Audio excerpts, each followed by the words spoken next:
उमेदवारांना विनंती आहे की त्यांनी आपल्या मंचासमोर स्थानापन्न व्हावं। त्यानंतर नाना पटोले यांच्या मुलाखतीसाठी मी वृषाली यादव आणि सौरभ कोरटकर यांना सूत्र सोपवते।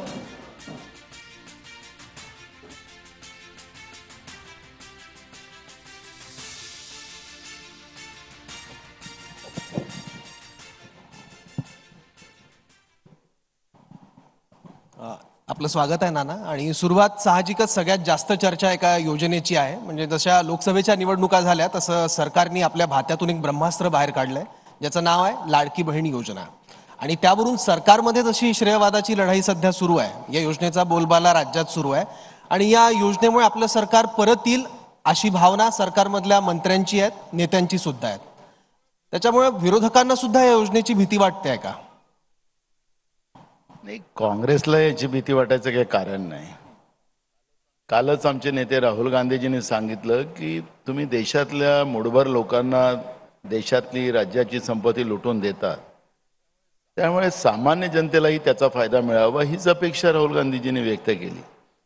लोकसभेच्या निवडणुकीमध्ये ज्या आमच्या 5 गॅरंटीज होत्या, त्याच्यातले 25 मुद्दे होते, त्याच्यामध्ये महिलांना आम्ही काय देऊ शकतो, वर्षापोटी किती पैसे देणार, ही भूमिका आम्ही स्पष्ट मांडलेली होती।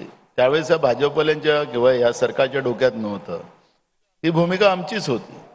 त्यामुळे आमच्या भगिनींना थोडे पैसे त्यांच्याजवळून महागाईच्या नावाने 100 रुपये घ्यायचे आणि तिला 1,500 रुपये द्यायचं, तेवढं माझ्या भगिनींना कळतं की हे फक्त मतासाठी आम्हाला ही लालच देतात आहे आणि आम्हाला जास्त लुटतात आहे, ते माझ्या भगिनींना माहिती आहे।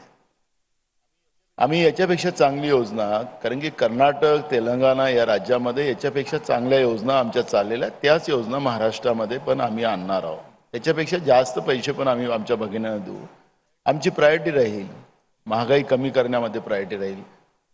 म्हणजे यांच्यासारखे जास्त पैसे हे खिशे कापण्याचं काम करतात, आम्ही बिलकुल नाही करणार। आम्ही आमच्या भगिनींना परवडेल अशा पद्धतीची व्यवस्था, महागाईवर त्या पद्धतीचा अंकुश लावू आणि महिलांना सुरक्षितता ही सगळ्यात महत्त्वाची बाब।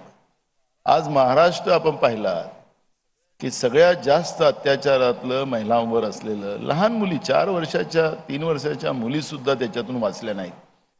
अशा पद्धतीचा हा क्राईम रेट वाढवणारा आणि महिलांवर अत्याचार होणारा शाहू फुले आंबेडकरांचा महाराष्ट्र, सावित्रीबाई फुल्यांचा महाराष्ट्र, महिलांवर अत्याचार होत असेल तर ही भूमिका आम्हाला नाकारता येत नाही। त्याच्यामुळे सत्तेमधलेल्या बसलेल्या लोकांना काय फील गुड करायचं असेल तर त्यांनी करावा, त्याला काही अडचण नाही।